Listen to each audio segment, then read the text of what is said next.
4, 3, 2, 1,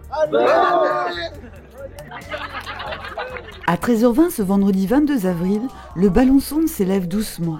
Et pour les élèves de première S sciences de l'ingénieur à l'origine du projet, c'est un soulagement. Vu le nombre de problèmes qu'on a rencontrés, oui, on avait un peu peur, même si au final ça va. Tout a été réglé dans les temps. C'est bien passé. C'est une belle expérience et c'est vraiment une réalisation qui se concrétise. On espère par un succès. Donc déjà le ballon est bien parti. Maintenant il va falloir qu'on récupère toutes les informations et que ce soir nous allions récupérer aussi notre ballon. Normalement il y a une balise GPS qui nous permettra de récupérer cette nacelle. Le lâcher de ballon n'est que le point final et spectaculaire d'une matinée passée à assembler tous les éléments de l'expérience.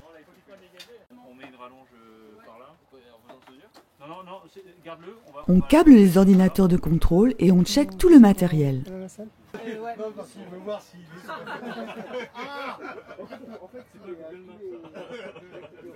Manipulation délicate, le gonflage du ballon à l'hélium, mais heureusement, les élèves sont guidés par un bénévole de Planète Science, l'association qui propose cette expérience en relation avec le CNES, le Centre national d'études spatiales.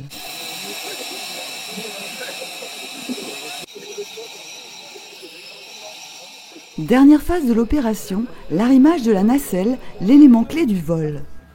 Grâce au capteur qu'elle contient, elle va rapporter de son voyage à plus de 30 000 mètres dans la stratosphère des indications sur la pression atmosphérique, la température, le vent, la vitesse du son ou encore les rayonnements UV.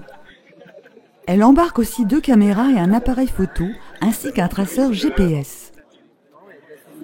Et voilà, tout est prêt et le ballon s'envole pour un voyage de 3 heures. Alexandre, viens. Fais le compte à rebours. Alexandre, fais le compte à rebours, Alexandre.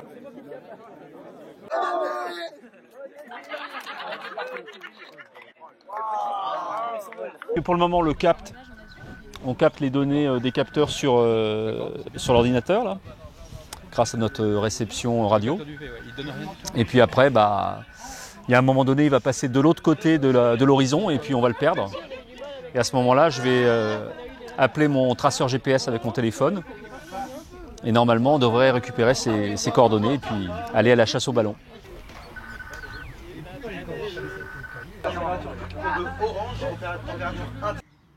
3 heures plus tard, c'est le moment de partir à la recherche de la nacelle que le GPS situe du côté de Châtillon en Vendelais, à environ 50 km de Rennes.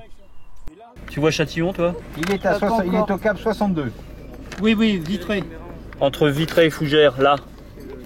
Châtillon en Vendée. Départemental, tu nous as dit 209? 208. 208, tu vois la 209? 209. D'accord. Bon, allez, bon week-end. Salut, bon week-end.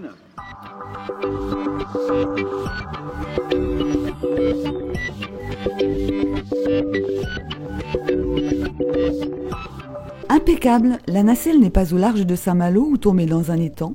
Elle est bien à Châtillon en Vendelais et elle s'est posée sur un bâtiment très accessible. C'est Irène, parce que je te dis Irène tout à l'heure, il est rigolant, il me dit ouais Irène. Alors à quelle heure la récup? C'est trop facile, hein? C'est facile avec le GSM. Soulagement pour l'équipe, tous les instruments ont l'air en parfait état. Ça c'est le GPS.